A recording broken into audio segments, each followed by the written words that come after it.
So, I was clued in on some micro versions of these two classics. There's another one too. No Cobras, unfortunately, only Joes, but very good Joes at that. And both Duke and Snake Eyes come in these very tiny forms, and so I thought, well, let's give it a shot. There's not a ton of new Joe activity going on lately in honoring of O-ring figures from vintage years, although we are seeing some nice comebacks. But nonetheless, not new offerings every too often, although it's nice to see him coming back soon. So I went ahead and ordered them, and they got here relatively quickly. And in fact, I'm going to use this Lego minifigure, Mr. Squatch, as a representative of size here. So in came Commando, Snake Eyes, and Duke. They are replica, the world's smallest toys, and they are quite literally almost a head size smaller than a minifigure from Lego. So I would say because his head is taller than the average minifigure, it's a little hard to judge. But the scale is such that this is what they look like side by side.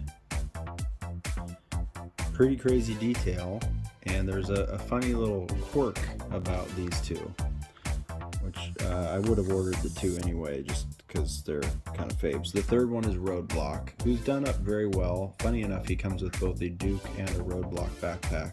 He does come with his correct gun, I believe with a tripod, and he comes with Duke's gun as well. So he comes with the most accessories, which is cool, but I wasn't sure what I was getting into, so I just wanted to order two to start with. Snake Eyes, their arms bend. By the way, I have pulled this one out of package. I haven't taken Duke out yet. Snake Eyes has really cool packaging, by the way. A hard plastic, cool little acrylic cover, and then you pull out the plastic blister, whatever you would call that. And so they display really nicely. You got their kind of original card art there. Don't think it's original Duke art. They must have manipulated that, if I'm not mistaken. But let's see here. But it's so tiny, it's like you almost can't handle them. Like they feel so almost fragile. They're really not. They're pretty rubbery. But the detail is impeccable. The head does not move. The waist is a two-part waist, but I don't feel any movement between the upper and the lower torso. So they're pretty static. However, I for now carefully stand him up. The accessories are something to behold. This package. I mean, would you look at the size of this? It comes with a figure stand, and this is the kicker. It comes with a Uzi and the charge satchel, but for some reason, he came packaged with Duke's binoculars, and Duke doesn't have binoculars. So if you order the two, then you get the original accessories from the 80s there to complete both figures. So there's the binocular. I mean, look at me handling that. I'm almost amazed the camera can even pick that up. It's like the size of a fingernail, but that's the binocs. They're shaped really well. They have kind of a curvature on the back. Satchel, as opposed, is dead straight and has the charging detail on it. Man, that's hard to focus. There we go. And then the Uzi is wafer thin, and that's it. So, and then they come with a figure stand.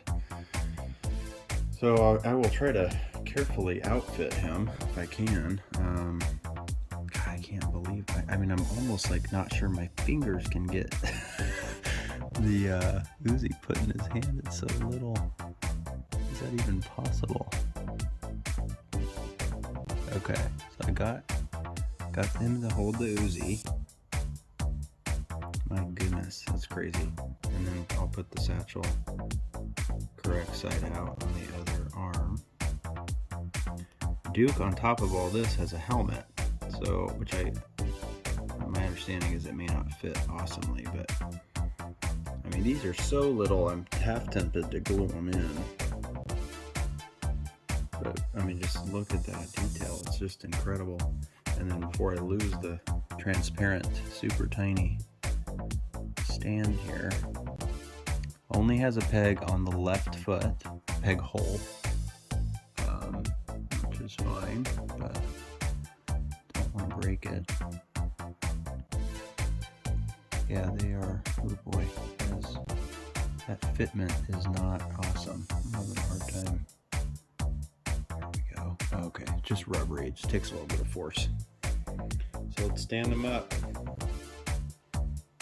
next to V1.5 snake here. I would say these are straight arms. They're straight as straight gets. They're like Major Blood robot straight arm. I mean, look at that difference. How cool is that? Let's pick this up just to really be able to zoom in on the detail here. But yeah, he mimics his predecessor here. And then I can take the binocs and put them on Duke. So Duke has the other three accessories that you would expect him to have: the backpack and the helmet and his green gun. I believe it's green. I think it is. Yeah, it's in the back there.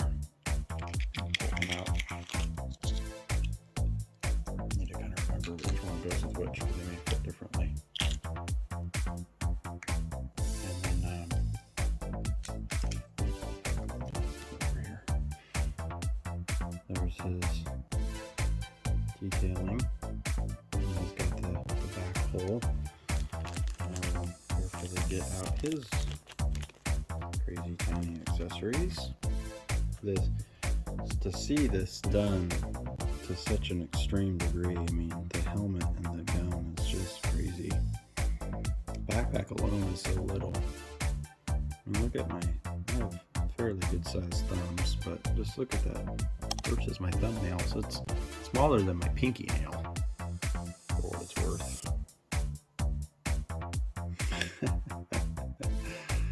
So I'll put that on his back.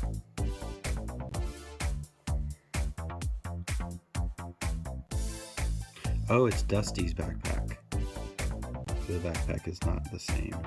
The rucksack with the two canteens. And then I will steal Snake Eyes' binoculars, put over his noggin, which fits quite nicely. Sticks out. His helmet is ridiculous. I just kind of can't believe this thing has a helmet. I just feel like if you don't put this on just right, they're gonna like shoot across the room. So I'm having a hard time fitting his head on it. It doesn't seem to wanna stay, so it's probably gonna take a little bit of putty. It sits on, but it doesn't like clamp on. I think it's just the rubbery nature of the material and of the figure. I'll put his micro-sized helmet there. Go ahead and put his stand on.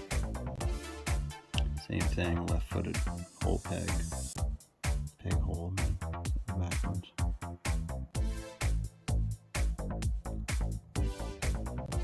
Man, it's just, I mean, adult hands, it is not easy to work with. These are definitely kid-oriented, although I don't know if they've had if some kids, unless they're old enough, would have the pressure needed to put some of these accessories on and peg in the foot and all that, but at least they're rubbery enough to be forgiving. Look at that thing. That's pretty nuts. So there he is with his gun. Can actually hold a weapon. I get just the faintest amount of putty on the helmet till be ready to go. That is way too easy of a piece to lose. The guns alone are scary, just how tiny they are. But pretty similar to what I have on Duke's hand already there. But yeah, there you go. So, pardon the long video, but that is the micro review, complete with the full cases and taking them out for the first time and outfitting them. Pretty freaking impressive for something so little. Accessories really make these, in my opinion. So I recommend them, especially for the price paid.